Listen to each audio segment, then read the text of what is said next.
Bismillahirrahmanirrahim. Assalamualaikum warahmatullahi wabarakatuh. Selamat pagi anak-anak kelas 10 AKL dan 10 OTKP. Ya, hari ini kita bertemu lagi di mata pelajaran ekonomi bisnis. Hari ini Ibu akan menjelaskan mengenai pengertian elastisitas dan macam-macam elastisitas. Sebelumnya, Ibu akan menjelaskan terlebih dahulu ya. Ya, jadi di dalam permintaan dan penawaran terdapat hubungan antara kuantitas barang yang diminta, kuantitas barang yang ditawarkan, dan juga tingkat harga. Nah, hukum permintaan dan penawaran itu kan turut menunjukkan bahwa perubahan harga akan menimbulkan perubahan kuantitas yang diminta ataupun yang ditawarkan, gitu kan. Nah, hukum permintaan dan penawaran ternyata tidak memberikan petunjuk mengenai seberapa besar perubahan kuantitas yang diminta ataupun yang ditawarkan jika harga berubah. Ada beberapa jenis produk yang jika harganya sedikit mengalami penurunan, tingkat penjualan akan meningkat. Nah, sebaliknya ada pula beberapa produk yang meskipun harganya diturunkan atau dinaikkan, jumlah penjualannya relatif tidak berubah. Nah, untuk melihat seberapa besar kepekaan atau reaksi konsumen terhadap perubahan harga, para ekonom mengukurnya dengan menggunakan elastisitas harga. Nah, kemudian juga dibedakan menjadi dua ya. Elastisitas harga menjadi dua, yaitu elastisitas permintaan dan elastisitas penawaran. Gitu. Nah, yang pertama yang akan Ibu bahas adalah elastisitas permintaan. Pengertian elastisitas permintaan adalah sebuah ukuran mengenai derajat kepekaan permintaan terhadap perubahan harga. Ya, jadi gini, ada beberapa produk yang ketika harganya diturunkan, maka akan menaikkan jumlah kuantitas permintaan gitu ya. Ya kan, kalau permintaan kan jika harga turun, maka permintaan akan naik gitu. Jadi ketika harga turun dan permintaan naik, itu berarti ada kepekaan terhadap suatu produk gitu. Kepekaan perubahan harga terhadap suatu produk. Tapi ketika harga turun, ada beberapa jenis produk yang sama sekali tidak peka. Jadi tidak ada perubahan permintaan gitu. Tetap saja permintaannya segitu, segitu, dan segitu walaupun dia turun ataupun naik. Contohnya apa, Bu? Contohnya gini. Misalnya ada HP deh, ya, elektronik, barang elektronik. Ketika barang elektronik naik, seperti komputer, laptop, handphone, ya, misalnya kalian pengen beli iPhone 12 ya, yang sekarang lagi booming gitu ya, yang baru dikeluarkan. Siapa sih yang mau beli? Ya, kecuali kalian pengen kan, ibu juga pengen misalnya. Pasti kan kita berpikirnya, oh nanti aja tunggu harganya murah gitu. Kalau sekarang saya nggak sanggup gitu. Kecuali kalau memang dia benar-benar butuh dan memang dia benar-benar sudah menabung dari 5 tahun yang lalu misalnya ya. Mungkin dia bisa membeli. Tapi kalau kita asal lihat terus langsung beli kan jarang gitu. Itu adalah barang-barang elektronik sama sekali tidak ada kepekaan. Tapi ketika harganya turun, coba misalnya iPhone 12 tiba-tiba harganya cuma 2 jutaan. Pasti kan sanggup gak sanggup akan diusahakan gitu ya, karena benar-benar menginginkan tren gitu kan. Tren apa namanya? Bahwa handphone itu sangat bagus gitu misalnya. Nah, misalnya lagi laptop. Kalian lagi ngincer laptop Asus yang terbaru yang bisa digunakan untuk gaming misalnya. Harganya misal 20 juta. Sama sekali kalian nggak lirik gitu kan. Pengen sih, tapi enggak deh gitu kan. Atau bahkan kalian ada yang harga laptop naik di 20 juta gitu. Misalnya ada yang ya udah sih gitu. Ada ya misalnya begitu. Berarti itu sama sekali tidak menunjukkan kepekaan. Tapi ketika harganya murah, nah pasti kalian berbondong-bondong gitu. Terus ada juga misalnya barang yang tidak peka. Itu contohnya adalah bahan makanan pokok. Mau dia naik, mau dia turun, yang namanya bahan makanan pokok, kita hidup ini kan butuh makan dan minum, ya. Jadi mau semahal apa ya tetap dibeli gitu. Jadi menimbulkan sebuah kepekaan terhadap barang atau produk tersebut, yaitulah elastisitas permintaan. Nah, sekarang kita lanjut ke Perhitungan koefisien elastisitas permintaan. Untuk melihat derajat kepekaan permintaan suatu barang terhadap perubahan harga, para ekonom mengidentifikasikannya melalui perhitungan koefisien elastisitas permintaan. Jadi koefisien elastisitas permintaan diukur dari persentase perubahan kuantitas yang diminta dibagi dengan persentase perubahan harga. Ya, secara sederhana koefisien tersebut dapat dirumuskan dengan rumus sebagai berikut. Koefisien elastisitas permintaan, ya, persentase perubahan kuantitas yang diminta dibagi dengan persentase perubahan harga. ED sama dengan persentase perubahan QD dibagi persentase perubahan P. Nah, koefisien tersebut juga dapat dirumuskan dalam bentuk simbol, yakni menjadi ED sama dengan perubahan Q dibagi perubahan P dikali P1 dibagi Q1. Gitu. Jadi, koefisien elastisitas permintaan sama dengan ya perubahan kuantitas yang diminta dibagi perubahan harga dikali dengan harga awal dibagi dengan kuantitas awal yang diminta. Kita langsung saja. Ini contohnya. Diketahui harganya Rp5, kuantitas yang dimintanya 10 unit. Kemudian harga Rp4, kuantitas yang diminta 14 unit. Ingat ya, semakin menurun harga, permintaan semakin naik. Semakin naik harganya, permintaan semakin menurun. Gitu ya, diingat. Pertanyaannya adalah hitunglah koefisien elastisitas permintaan berdasarkan data tersebut. ED sama dengan perubahan Q dibagi perubahan P dikali P1 dibagi Q1. ED sama dengan, nah perubahannya itu adalah yang 14 unit. Ya, perubahan permintaannya 14 unit dikurangi dengan perubahan yang 10 unit. Dibagi ya harganya 4 dikurangi Rp5 dikali P1 dibagi Q1. Ya, berarti P1 adalah yang Rp5 dibagi dengan 10 unit. Ketemunya 14 dikurangi 10 kan 4, dibagi 4 min 5 sama dengan min 1 ya. 4 dibagi min 1 dikali 5 dibagi 10 dapat setengah ya. Sama-sama masing-masing dibagi 5, setengah. Nah, sama dengan hasilnya adalah, kan ini 4, ini jadinya min 2, 4 dibagi min 2, hasilnya min 2. Jadi, koefisien elastisitas menunjukkan tidak peka, disebut tidak elastis. Ya. Nah, yang ini yang contoh kedua. Harganya 10, kuantitas yang diminta 50 unit. Kemudian harga 12, kuantitas yang diminta 45 unit. Hitunglah koefisien elastisitas dari data harga dan kuantitas permintaan berikut. Nah, ini sama ya. 45 dikurangi 50. Kemudian dibagi 12 dikurangi 10. Dikali 10 dibagi 50. ED sama dengan min 5 dibagi 2. Min 5 per 2 dikali 1 per 5. Jawabannya min 0,5. Gitu. Nah, dari kedua contoh yang tadi ya, yang pertama dan yang kedua ini kan hasilnya itu semuanya negatif, ya kan? Pasti anak-anak menanyakan kenapa gitu. Nah, nilai koefisien elastisitas permintaan harga itu selalu bernilai negatif. Hal ini disebabkan oleh perbandingan terbalik antara variabel harga dan jumlah barang yang diminta. Ya. Kemudian, kalau misalnya angka yang diambil dari hasil perhitungan tersebut adalah angka mutlak ya. Jadi, walaupun di sininya ada negatif, kita abaikan saja. Yang kita ambil adalah yang 0,5-nya. Yang dilihat itu angka mutlaknya gitu. Sama seperti tadi yang misalnya, nah ini kan min 2. Nah, yang kita lihat adalah 2-nya gitu. Minnya kita abaikan. Karena hasil elastisitas permintaan itu selalu minus tandanya gitu.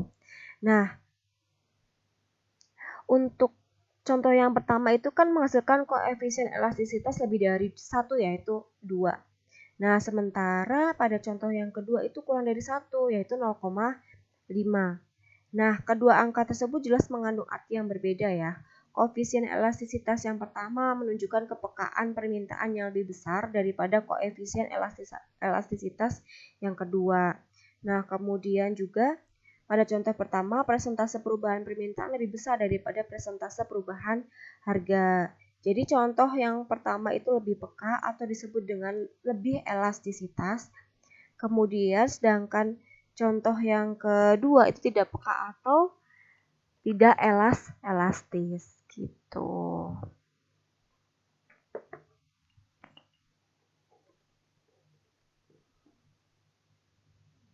Nah, selanjutnya kita langsung bahas saja ada macam-macam elastisitas permintaan. Ya, jadi macam-macam elastisitas itu dibagi menjadi 5. Yang pertama permintaan elastis, permintaan inelastis, permintaan elastis uniter, permintaan elastis sempurna, dan permintaan inelastis sempurna. Nah, yang pertama adalah kita bahas terlebih dahulu permintaan elastis. Permintaan disebut elastis jika koefisien elastisitasnya lebih dari 1. Artinya lebih besar dari 1 itu adalah presentase perubahan permintaan lebih besar daripada presentase perubahan harga. Gitu. Nah, kita langsung saja melihat contoh ya. Harganya Rp5, kuantitas yang diminta 10 unit. Harganya Rp6 ya. Kuantitas yang diminta 7 unit. Nah, kita masukkan ke dalam rumus ED sama dengan perubahan Q dibagi perubahan P dikali P1 per Q1. Ya. ED sama dengan 7 min 10 dibagi 6 dikurangi 5 dikali 5 per 10. Nah, ED hasilnya min 3 per 1 dikali 5 per 10. ED hasilnya adalah min 1,5. Ya, ini Ibu kurang min 1,5. Ibu betulkan dulu sebentar. Ya, kan min 1,5 ya. Ingat tadi Ibu sudah menjelaskan bahwa semua pasti hasilnya minus. Tapi yang kita lihat adalah nilai mutlaknya, yang 1,5-nya. Nah, kalau sudah begini berarti lebih dari 1 ya, Nak. Jadi pada permintaan elastis, koefisien elastisitasnya lebih dari 1. Dan kurva permintaannya cenderung landai. Nah, ini kita lihat kurvanya. Nih kurvanya. Di sini terlihat bahwa 0Q1 EP1 lebih luas ya. Ini Q1 ya, P1 lebih luas kan daripada yang Q2 ya, yang E2 P2 EP2. Ini lebih kecil daripada yang ini. Kemudian bentuknya juga melandai ya garisnya itu. Nah, jadi kurva permintaannya elastis karena lebih dari 1 ya. Tadi kan hasilnya adalah 1,5 gitu. Oke, kita lanjut. Permintaan inelastis. Nah, permintaan disebut inelastis atau tidak elastis apabila koefisien elastisitas permintaannya kurang dari 1. Artinya presentasi perubahan permintaan lebih kecil daripada presentase perubahan harga. Pada permintaan inelastis, koefisien elastisitasnya kurang dari 1 dan kurva permintaannya cenderung lebih tajam atau lebih curam. Nah, ini ada contoh harganya 5, kuantitasnya 10. Harganya Rp6, kuantitas yang diminta 9 unit. Nah, ketemunya 0,5 ya. Min 0,5, kita lihat nilai mutlaknya 0,5. Nah, berarti ini kan kurang dari 1 gitu. Nah, untuk kurva permintaan inelastisnya tuh Ya, kurva permintaan dia lebih tajam. Ya. Nih, ini memang melebar. Yang Q1 lebih lebar daripada Q2 tapi lebih curam. Kalau tadi kan nggak terlihat tajam ya atau curam. Kalau ini terlihat curam. Berarti menunjukkan bahwa itu inelastis atau tidak elastis karena kurang dari 1. Gitu. Lanjut, permintaan elastis uniter. Permintaan dikategorikan sebagai elastisitas uniter apabila persentase perubahan jumlah yang diminta sama dengan persentase perubahan harga. Contohnya, ketika harga berada pada angka Rp5, kuantitas yang diminta adalah 40 unit. Jika harga turun menjadi Rp4, kuantitas yang diminta meningkat menjadi 48 unit. Nah, kita lihat. Di sini 48 min 40 dibagi 4 min 5 dikali 5 per 40. Hasilnya adalah min 1 ya, atau nilai mutlaknya adalah 1. Berarti kan sama dengan 1 ya. Kalau dilihat kan kalau yang lainnya misalnya elastis itu berarti kan lebih dari 1 nilainya. Terus kemudian inelastis minus 1 atau kurang dari 1 gitu ya. Kemudian kalau untuk permintaan elastis uniter ini itu sama dengan 1. Jadi 1 sama dengan 1 gitu. Sama ya berarti. Ya itu yang dikatakan apabila presentasi perubahan jumlah yang diminta sama dengan presentase perubahan harga. Gitu. Paham ya? Lanjut.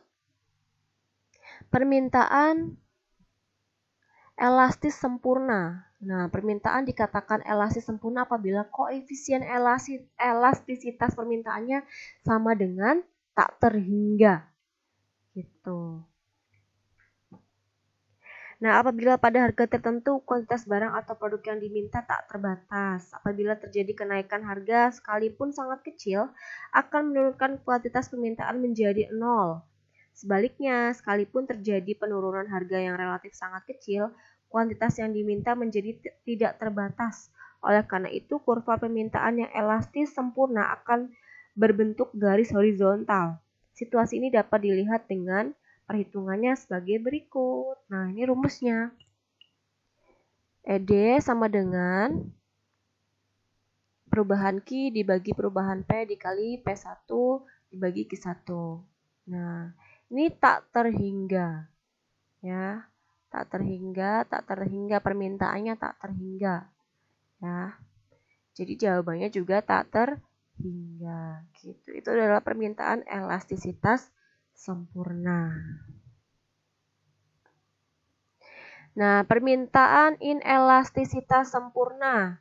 Permintaan dikatakan inelastisitas sempurna merupakan kebalikan dari permintaan elastisitas sempurna. Nah, kenapa kok dikatakan kebalikannya? Nah, pada permintaan inelastis sempurna, koefisien elastisitas permintaannya adalah 0. Hal ini terjadi karena berapapun perubahan harga yang terjadi, kuantitas harga yang diminta tetap tidak berubah. Oleh karena itu, kurva permintaannya berbentuk vertikal. Contohnya, satuan pembelian tembakau di pelanggan pasar dunia yang tetap meskipun harga berubah. Setiap negara telah terlebih dahulu menetapkan satuan yang dibeli. Nah, contohnya harganya Rp5, tapi kuantitas yang diminta tetap 8 unit.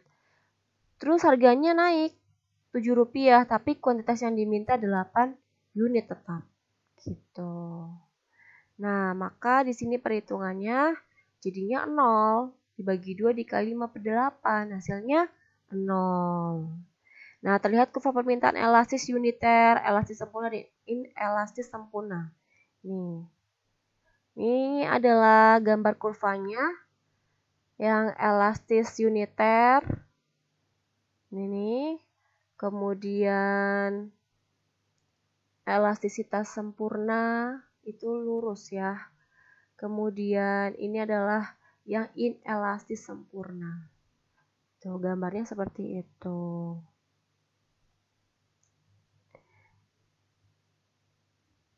Oke, ini adalah yang tadi inelastis sempurna, ED sama dengan 0. Inelastis 0 kurang dari ED kurang dari 1. Terus elastis uniter, ED sama dengan 1. Elastis, ED lebih dari 1. Elastis sempurna, ED sama dengan tak terhingga gitu. Oke, jadi koefisien permintaan ya ini. Oke, kalau gitu kita lanjut ke elastisitas penawaran. Nah, elastisitas penawaran adalah sebuah ukuran seberapa besar derajat kepekaan penawaran terhadap perubahan harga. Ada beberapa produk yang penawaran dan kuantitasnya berubah sedemikian rupa. Semakin terjadi perubahan harga ya. Jadi, meskipun perubahan harga yang terjadi juga hanya sedikit gitu. Sebaliknya, ada pula produk yang penawaran dan kuantitasnya hanya berubah sedikit, bahkan tidak berubah sama sekali, meskipun harganya berubah sedemikian rupa. Nah, penawaran produk-produk tersebut kurang begitu peka, bahkan tidak peka sama sekali terhadap perubahan harga. Contohnya adalah produk kerajinan ya. Itu akan mengalami peningkatan harga akibat meningkatnya jumlah turis asing yang datang ke Indonesia. Namun, meskipun harga naik, para pengrajin tidak dapat dengan cepat bereaksi dengan menaikkan kuantitas penawarannya. Hal ini disebabkan oleh proses produksi barang-barang kerajinan yang memerlukan waktu lama dan pengerjaan yang masih dilakukan secara manual. Oleh karena itu, berarti penawarannya bersifat tidak peka ya atau inelastis. Nah, kalau misalnya yang peka contohnya apa, Bu? Contohnya adalah gawai canggih seperti ponsel pintar dan tablet. Tingginya minat masyarakat terhadap gawai canggih membuat gawai canggih yang ada di pasaran mengalami kenaikan harga. Kuantitas yang ditawarkan produsen pun dengan cepat meningkat. Hal ini disebabkan oleh produsen yang dapat dengan cepat menambah hasil produksi melalui proses produksi yang modern. Dengan demikian dapat dikatakan bahwa penawaran gawai ini bersifat elastis atau peka. Ya kalau misalnya produksi handphone kan dengan mesin ya. Kalau misalnya pengrajin kan benar-benar dibuat oleh tangan manusia sendiri gitu dan kecepatannya terbatas. Jadi produksinya tidak bisa meningkat gitu atau lebih lamban gitu. Ya atau biasa saja gitu. Cuma penjualannya lebih meningkat, cuman untuk produksinya tetap gitu. Nah, penghitungan koefisien elastisitas penawaran. Elastisitas penawaran adalah persentase perubahan kuantitas yang ditawarkan dibagi dengan persentase perubahan harga. Nah, itu rumusnya. Koefisien elastisitas penawaran, persentase perubahan jumlah penawaran dibagi presentasi perubahan harga. Sama seperti rumus yang tadi ya. Sama. Nah, contoh yang pertama, kita langsung saja. Pada harga Rp5, kuantitas barang yang ditawarkan sebanyak 8 unit. Saat harga turun, kuantitas barang turun menjadi 4 unit. Gitu. Hitunglah koefisien elastisitasnya.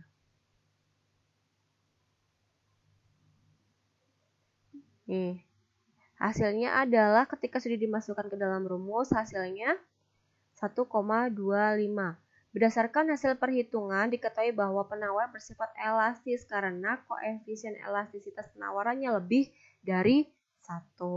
Nah, lebih dari 1 lagi berarti elastis. Kita langsung saja ke macam-macam elastisitas penawaran. Elastisitas penawaran juga macam-macamnya sama ya, ada 5. Ada penawaran elastis, penawaran inelastis, kemudian penawaran elastis uniter, kemudian ada penawaran elastis sempurna dan penawaran inelastis sempurna. Ada 5 juga ya, sama. Penawaran elastis disebut elastis jika koefisien elastisitasnya lebih besar dari 1. Artinya persentase perubahan penawaran lebih besar daripada persentase perubahan harga. Sama seperti yang di permintaan tadi ya, harus lebih dari 1. Saat harga pada angka Rp5.000, kuantitas barang yang ditawarkan adalah 5 unit. Ketika harga naik menjadi Rp7.000, kuantitas yang ditawarkan adalah 9 unit. Nah, ini jika harga naik, maka kuantitasnya juga akan naik. Itu adalah hukum permintaan ya. Nah, ini jika dimasukkan ke dalam rumus, hasilnya adalah 2. Nah, kalau ini berarti koefisien elastisitas penawaran yang diperoleh dari pernyataan tersebut adalah ES lebih dari 1. Artinya barang tersebut termasuk kategori barang elastis. Gitu. Ada kepekaan di sini ya. Nah, ini adalah kurvanya. Kurvanya ini lebih luas ya. Ini lebih kecil, ini juga landai, ya. Penawaran inelastis disebut inelastis tidak elastis ya. Apabila koefisien elastisitas penawarannya kurang dari 1, artinya presentase perubahan penawaran lebih kecil daripada presentase perubahan harga. Contoh saat harga berada pada angka Rp3.000, kuantitas barang yang ditawarkan adalah 10 unit. Sementara itu, ketika harga naik menjadi Rp6.000, kuantitas barang yang ditawarkan adalah 12 unit. Perhitungannya adalah sebagai berikut. Hasilnya 0,2 berarti lebih kecil dari 1. Elastis tidak peka ya. Kemudian penawaran elastis uniter. Dikategorikan sebagai elastisitas uniter apabila persentase perubahan jumlah yang ditawarkan sama dengan persentase perubahan harga. Contohnya, ketika harga berada pada angka Rp5.000, kuantitas barang yang ditawarkan adalah 10 unit. Jika harga naik menjadi Rp6.000, kuantitas yang diminta adalah 12 unit. Gitu. Nah, di sini nanti sama dengan 1. Ingat, sama dengan 1 kalau misalnya elastisitasnya uniter. Tuh. Terus penawaran elastisitas sempurna. Penawaran dikatakan elastis sempurna apabila pada harga tertentu kuantitas yang ditawarkan tak terbatas. Ya. Pada penawaran elastis sempurna ini terjadi penurunan harga sekalipun relatif sangat kecil, kuantitas yang ditawarkan menjadi 0. Sebaliknya, kenaikan harga relatif sangat kecil sekalipun akan meningkatkan kuantitas penawaran menjadi tak terbatas. Gitu. Hasilnya tak terbatas ya. Selanjutnya penawaran inelastis sempurna. Penawaran dikatakan inelastis sempurna merupakan kebalikan dari permintaan elastis sempurna. Pada penawaran inelastis sempurna, ya, koefisien elastisitasnya adalah 0. Contohnya saat harga Rp8.000, kuantitas yang ditawarkan adalah 10 unit. Ketika harga naik menjadi Rp10.000, kuantitas yang ditawarkan tetap 10 unit. Jadi nanti koefisien elastisitasnya ya jadi 0 hasilnya. Ya, ini 0. Oke, nah ini adalah kurvanya. Ini yang inelastis, ini kurva elastisitas uniter. Kemudian ini yang sempurna, ini yang inelastis sempurna. Gitu. Ya itulah tadi macam-macam elastisitas permintaan dan penawaran. Selanjutnya adalah ini rumusnya ya tadi ya. Elastisitas berarti koefisien elastisitasnya lebih dari 1. Inelastis lebih kurang dari 1. Elastis sempurna sama dengan 1. Inelastisitas sempurna tidak terhingga. Dan inelastisitas sempurna 0. Gitu. Sekarang kita lanjut ke faktor-faktor yang mempengaruhi elastisitas permintaan dan elastisitas penawaran. Yang pertama mempengaruhi elastisitas permintaan. Itu ada 4 ya faktornya: ketersediaan barang substitusi, proporsi pendapatan yang dibelanjakan untuk suatu barang, kategori barang, kebutuhan pokok atau barang mewah, kemudian pengguna barang. Nah, itu adalah faktor-faktor yang mempengaruhi elastisitas. Nah, misalnya ketersediaan barang substitusi, contohnya jika harga mentega naik, konsumen dengan mudah mengalihkan permintaannya ke barang lain, misalnya margarin ya. Kemudian untuk proporsi pendapatan yang dibelanjakan untuk satu barang, contohnya pembelian kembang gula tidak akan ditunda walaupun harganya naik ya. Hal ini disebabkan oleh kembang gula yang berharga murah jika dibandingkan dengan pendapatan konsumen. Iyalah, pendapatan kita misalnya satu bulannya 4 juta untuk beli kembang gula gitu ya, yang seharga misal 2.000 aja yang paling kecil itu ya, nggak sebanding dengan pendapatan yang kita miliki. Jadi ya baik-baik saja gitu. Kemudian kategori barang, kebutuhan pokok atau barang mewah. Nah, kalau yang ini, jika suatu barang merupakan kebutuhan pokok, permintaannya cenderung bersifat inelastis. Para ibu rumah tangga tetap tidak akan meningkatkan pembelian garam walaupun harganya turun. Sebaliknya, mereka juga tidak akan menghentikan pembelian walaupun harganya naik. Ya betul, karena sama-sama membutuhkan gitu ya. Kalau misalnya harganya naik, ya kita nggak akan beli sebanyak 10 bungkus gitu. Tidak, tapi sesuaikan dengan kebutuhan. Tapi ketika harganya ketika harganya turun ya, kita tidak mungkin membeli 10 bungkus garam gitu. Tapi ketika harganya naik, kita juga tidak mungkin tidak membeli, karena kan kita masak tanpa garam ya nantinya hambar gitu. Kemudian penggunaan barang ya. Kalau penggunaan barang, contohnya itu karet dapat digunakan untuk membuat mainan, sepatu, bola, ban, hingga karet penghapus. Nah, permintaan terhadap karet cenderung bersifat elastis karena ketika harganya menurun, para produsen yang menggunakan karet dalam produksi barang-barangnya akan meningkatkan permintaannya. Gitu. Ya. Oh ya, tadi yang kategori barang pokok atau barang mewah, yang tadi kan barang pokok yang garam. Nah, kalau misalnya barang mewah itu, penjualan barang-barang mewah akan sangat dipengaruhi oleh harganya. Contohnya itu penjualan mobil sedan akan meningkat apabila harganya turun. Sebaliknya, penjualan akan berkurang drastis apabila harganya naik. Oleh karena itu, permintaan barang mewah cenderung bersifat lebih elastis atau lebih peka gitu ya.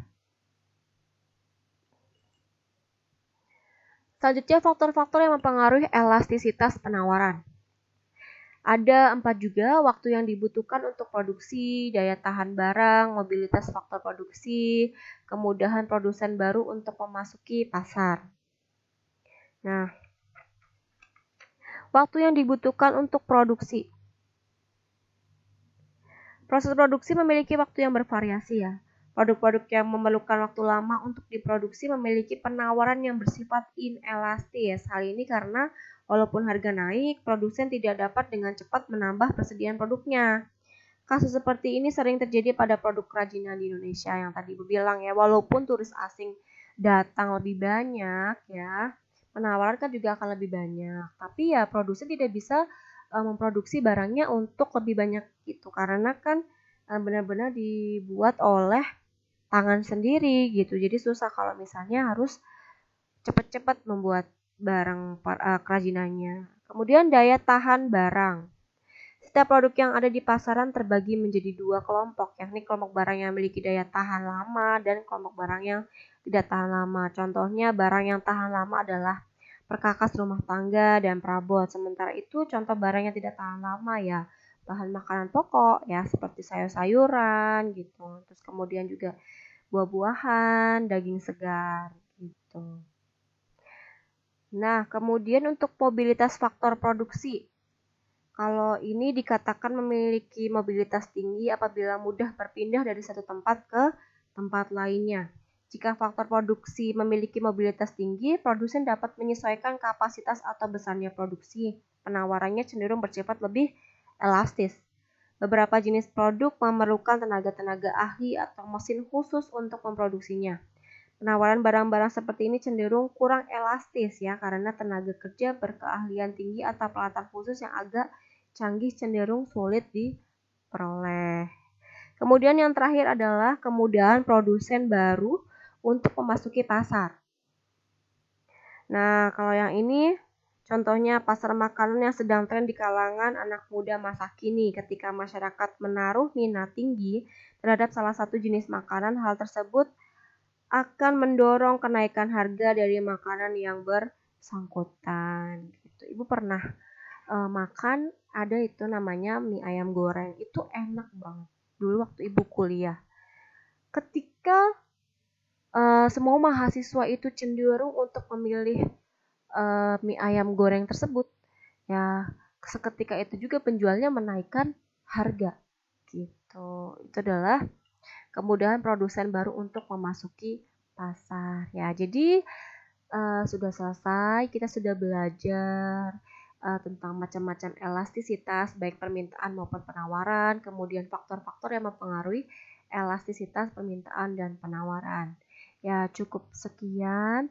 Apabila ada pertanyaan, silahkan ditanyakan ya. Apalagi yang masih kurang paham atau kurang jelas, boleh ditanyakan.